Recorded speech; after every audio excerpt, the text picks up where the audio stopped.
আসসালামু আলাইকুম। আজকে অত্যন্ত গুরুত্বপূর্ণ একটি বিষয় নিয়ে কথা বলব, সেটি হচ্ছে যে আমরা কিন্তু এই আন্দোলনের প্রথম থেকেই মাননীয় প্রধানমন্ত্রী সহ বাংলাদেশের সবাই বলে আসছিল যে এই আন্দোলনে সরকার তো জনগণের পক্ষে। আমরা আন্দোলনকে গণতান্ত্রিক অধিকার হিসাবে মনে করি। কিন্তু এই আন্দোলনে ঢুকে কারা ছাত্র হত্যা করছে, কারা এইভাবে ছাত্রদেরকে হত্যা করছে, ছাত্রদের উপরে গুলি গুলি করছে এবং যেই বন্দুক দিয়ে গুলি ছোড়া হচ্ছে সেগুলো বাংলাদেশের পুলিশ ব্যবহার করে না, তাহলে এগুলো কোথা থেকে আসছে এবং কারা কারা করছে? সো এই বিষয়টি বাংলাদেশের জনগণের অনেকেরই প্রশ্ন, আমারও প্রশ্ন, সাধারণ জনগণের প্রশ্ন, যে আসলে বাংলাদেশে এই হত্যাকাণ্ডগুলো আন্দোলনের সময় কারা চালিয়েছে। তা আসুন এই হত্যাকাণ্ডগুলো আজকে প্রমাণসহ আজকে দেশ ও জাতির কাছে জনগণের সামনে উপস্থাপন করি কারা এই হত্যাকাণ্ডগুলো চালিয়েছে। নাম্বার ওয়ান, দেখেন, আমরা বলেছি যে এই আন্দোলনে জঙ্গি ঢুকে পড়েছে। এই আন্দোলন জঙ্গিরা, জামাত শিবির জঙ্গিরা নিয়ন্ত্রণ করছে এবং বিএনপির সন্ত্রাসীরা এতে সমর্থন দিচ্ছে। আজকে তাই প্রমাণিত হয়েছে। বাংলাদেশে জেলের মধ্যে যে জঙ্গিরা অবস্থান করছিল সেই জঙ্গিদের সাথে একটা চুক্তি হয় এবং এই আন্দোলনের মূল থিওরিটা ছিল, মেটিকুলাসলি ডিজাইন থিওরির অংশ হিসেবে অন্যতম থিওরি ছিল যে যত লাশ পড়বে তত আন্দোলন দানা বাঁধবে, যত মানুষ খুন হবে আন্দোলন তত দানা বাঁধবে। এই জন্য এরা পরিকল্পিতভাবে কিভাবে লাশের সংখ্যা, খুনের সংখ্যা বাড়ানো যায় সেটি নিয়ে কাজ করতেছিল। আর এই জন্য যাদেরকে ব্যবহার করা হয়েছে তাদের মধ্যে অন্যতম ছিল বাংলাদেশের জেলে যে বন্দিরা ছিল, যাবজ্জীবনপ্রাপ্ত এবং ফাঁসির দণ্ডপ্রাপ্ত আসামি যেসব জঙ্গিরা ছিল, সেই জঙ্গিদেরকে ব্যবহার করা হয়েছে।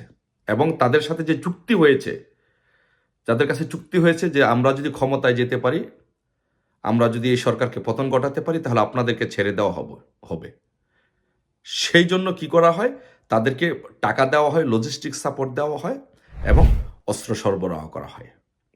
এই যে দেখেন যে আমার কথা সত্যি বা মিথ্যা, এই যে প্রমাণ সহ দেখেন, যখন সরকার, যখন শেখ হাসিনা যখন ভারতে চলে যাওয়ার পরে দেখেন পরের দিন এই জঙ্গিদেরকে, সকল জঙ্গিদেরকে জেল থেকে ছেড়ে দেওয়া হয়। এই যে দেখেন, এর মধ্যে অন্যতম হচ্ছে প্রধান জঙ্গি নেতা, তাকে ছেড়ে দেওয়া হয়েছে। এটা কি পৃথিবীর কোনো সভ্য ইতিহাসে সম্ভব? সো এটা প্রমাণিত যে এই জঙ্গিদেরকে এরা ব্যবহার করেছে। এরপরে আশা করি আপনাদের আর এটি নিয়ে কোনো প্রশ্ন থাকবে না। আসুন দ্বিতীয় প্রমাণে যাই, যে সেটি হচ্ছে যে বাংলাদেশে যে সকল শীর্ষ সন্ত্রাসী ছিল, এই শীর্ষ সন্ত্রাসীদেরকে এই আন্দোলনে ছাত্র হত্যার জন্য ব্যবহার করা হয়েছে। এই শীর্ষ সন্ত্রাসীদের সাথে একটা চুক্তি করা হয় যে আমরা যদি ক্ষমতায় যেতে পারি, এই সরকারকে যদি পতন ঘটাতে পারি, তাহলে আপনাদেরকে ছেড়ে দেওয়া হবে। আর সেই কাজটি করতে গিয়ে এখানে এই সমন্বয়টা করা হয়েছে তারেক রহমানের বন্ধু গিয়াসউদ্দিন আল মামুনকে। গিয়াসউদ্দিন আল মামুন যেহেতু জেলে ছিল, জেলে থাকা অবস্থায় এই সন্ত্রাসীদেরকে, শীর্ষ সন্ত্রাসীদের সাথে চুক্তি করে তাদেরকে দিয়ে সারা বাংলাদেশে এই ক্লিন মিশনটি চালানো হয় এবং নির্বিচারে ছাত্রদেরকে হত্যা করা হয়। যার ফলশ্রুতিতে আপনারা দেখেছেন যে সারা বাংলাদেশে এখন যে বসিলা সহ বিভিন্ন জায়গায় ডাকাতি হচ্ছে, অস্ত্রগুলো ব্যবহার হচ্ছে কোথায় থেকে? এই যে সেনাবাহিনী মারা গেল, কারা মেরেছে? ডাকাতরা মেরেছে। সেনাবাহিনীকে ডাকাত কারা মেরেছে বাংলাদেশের ইতিহাসে শুনেছেন? এই যে সন্ত্রাসীরা এখন বেরিয়ে পড়েছে, এই জন্য বাংলাদেশে এই অরাজকতা সৃষ্টি করেছে। আর এই সন্ত্রাসীদেরকে, ছাত্রছাত্রীদেরকে হত্যা করার জন্য ব্যবহার করা হয়েছে। তারপরে তৃতীয়ত আসেন যে আমরা যেটি বলেছি, বারবার বলেছি যে 7.62 রাইফেল, এটা কোথা থেকে কারা ব্যবহার করেছে? এই যে দেখেন, এই ছেলে জঙ্গি, সে জঙ্গি সংগঠনের নেতা। সে আগে নাকি সে কিছুদিন সেনাবাহিনীতে চাকরি করেছিল, ট্রেনিং প্রাপ্ত। তারা এই প্রশিক্ষিত জঙ্গিরা অস্ত্র ব্যবহার করে, 7.62 রাইফেল ব্যবহার করে এই ছাত্রদেরকে হত্যা করা হয়েছে। কারণ উদ্দেশ্য একটাই, যে যত ছাত্র খুন হবে তত আন্দোলন দানা বাঁধবে, যত ছাত্র খুন হবে তত আন্দোলন দানা বাঁধবে।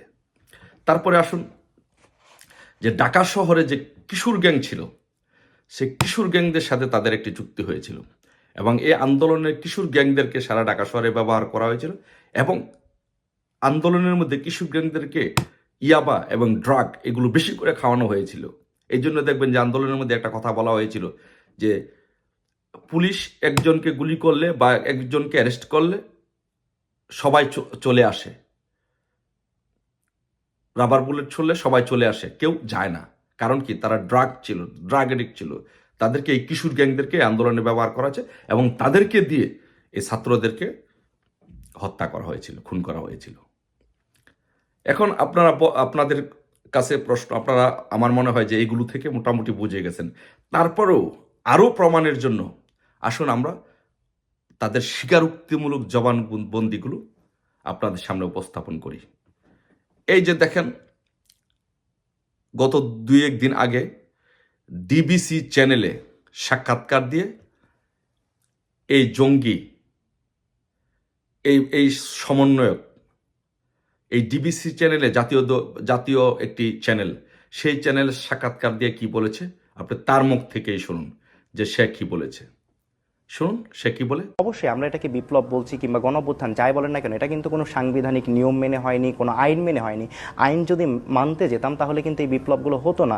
যদি মেট্রো রেলে আগুন না দেওয়া হতো, যদি পুলিশদেরকে না মারা হতো, তাহলে এই বিপ্লবটা এত সহজেই অর্জিত হতো না। দেখেন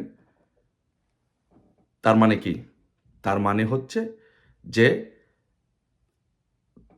তারা পুলিশ আর ছাত্র যদি মেট্রো রেলে যদি আগুন না দিত, পুলিশ যদি হত্যা না করতো, তাহলে আন্দোলনে দানা বাঁধত না। তার মানে কি? এরপরে কি আপনাদের এই দেশ ও জাতির আর কোনো প্রমাণের বাকি আছে যে ওরা কি চেয়েছিল? ওদের আন্দোলনের মূল থিওরি ছিল যত লাশ পড়বে আন্দোলন তত দানা বাঁধবে, যত লাশ পড়বে আন্দোলন তত দানা বাঁধবে।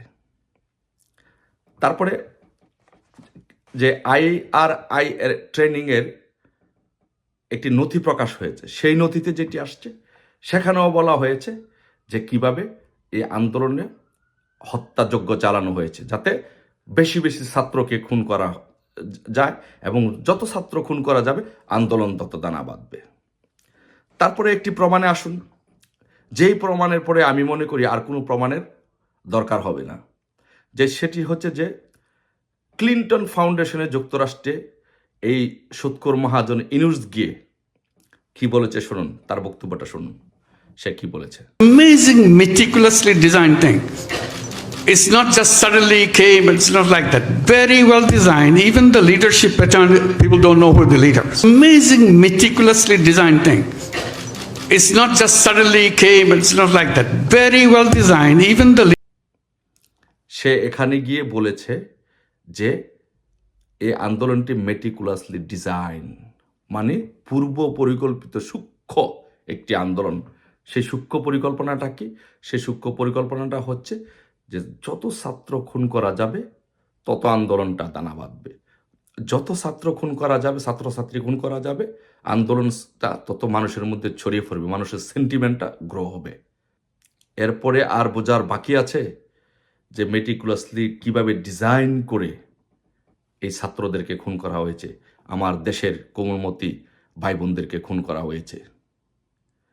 আমার মনে হয় সবার জানা হয়ে গেছে। তারপরে আসুন, এই যে দেখেন যে আবু সাইদ, যে ছেলেটাকে হত্যা করা হয়েছে রংপুরে, এই যে আবু সাইদকে দেখেন তার পিছন দিয়ে আঘাত করা হয়েছে, তার রক্তক্ষরণ হয়েছে। আবু সাইদ কিন্তু রিপোর্টে আসছে পুলিশের গুলিতে মারা যায় নাই। আবু সাইদকে পিস্তন থেকে আঘাত করে, এই আন্দোলনের মধ্য থেকে আঘাত করে তাকে খুন করা হয়েছে এবং তাকে হসপিটালে নিতে গড়িমসি করা হয়েছে এবং সঠিক সময়ে তাকে হসপিটালে নেওয়া হয় নাই। যতক্ষণ পর্যন্ত তার মৃত্যু নিশ্চিত না হয় ততক্ষণ পর্যন্ত তাকে হসপিটালে নেওয়া হয় নাই। তার মানে কি? আপনারা জনগণ হয়তো বুঝে গেছেন, এটি একটি পূর্ব পরিকল্পিত হত্যাকাণ্ড। তারপরে মুগ্ধর যে ব্যাপারটি সবচেয়ে বেশি আলোচিত হয়েছে বাংলাদেশে, যে মুগ্ধকে মিছিলের মাঝখান থেকে গুলি করে হত্যা করা হয়েছে। পুলিশের বক্তব্য হচ্ছে পুলিশ তো ওখানে ছিলই না, তাহলে আর তাকে যে গুলি দিয়ে তাকে যেভাবে হত্যা করা হয়েছে, এই গুলি তো বাংলাদেশের পুলিশ ব্যবহারই করে না। তাহলে এটি কোত্থেকে আসলো? সে কিভাবে মারা গেল? 7.62 রাইফেল দিয়ে গুলি করে তাকে মারা হলো। তাহলে সে কিভাবে মারা গেল? এই মুগ্ধকে, এই যে দেখেন এই জঙ্গি, এই জঙ্গিরা, মুগ্ধ ট্রেনিং প্রাপ্ত জঙ্গিরা মুগ্ধকে পরিকল্পিতভাবে হত্যা করা হয়েছে 7.62 রাইফেল দিয়ে, যাতে আন্দোলন দানা বাঁধে, আন্দোলন চাঙ্গা হয়, মানুষের মধ্যে আবেগের সৃষ্টি হয়। এটা ছিল তাদের পরিকল্পনা। এখন তাহলে আর কি কোনো কিছুর প্রমাণের বাকি আছে? আশা করি আর কোনো প্রমাণের বাকি নেই। তার মানে হচ্ছে আজ দেশ ও জাতির কাছে পরিষ্কার, এই দেশ ও জাতির কাছে একদম ক্রিস্টাল ক্লিয়ার, পরিষ্কার যে এই আন্দোলনের মধ্যে, আন্দোলনের মূল স্লোগান ছিল যত ছাত্র হত্যা করা যাবে আন্দোলন তত দানা বাঁধবে। আন্দোলনের মূল পরিকল্পনাকারী ছিল এই জঙ্গিরা, এই প্রফেশনাল কিলাররা, সন্ত্রাসীরা। আর এর উদ্দেশ্য ছিল যাতে পাবলিক সেন্টিমেন্ট গ্রো হয়। আমরা বারবার বলেছি, আমাদের সরকার বলেছে, প্রধানমন্ত্রী বলেছে, এই আন্দোলনের জামাত শিবির জঙ্গিরা ঢুকে আন্দোলনটা অন্যদিকে ভিন্ন খাতে প্রভাবিত করছে। কিন্তু আপনারা তখন বিশ্বাস করেননি। ওরা স্লোগান দিয়েছিল যে আমার ভাই মরলো কেন, সরকার জবাব দে। আমরা তখন এর ব্যাখ্যা দিয়েছি। আমরা বারবার বলার চেষ্টা করেছি আন্দোলনে জঙ্গিরা ঢুকেছে, জামাত শিবির ঢুকেছে, আপনারা কেউ বিশ্বাস করেননি। তাই এখন আশা করি আপনারা এই দেশ ও জাতি প্রমাণ সহ বিশ্বাস করেছেন যে এই আন্দোলনটি কিভাবে হয়েছিল, কিভাবে ছাত্রদেরকে, আন্দোলনটি সেন্টিমেন্টকে গ্রো করার জন্য, আন্দোলন দানাবাদানের জন্য এভাবে ছাত্রদেরকে হত্যা করেছে।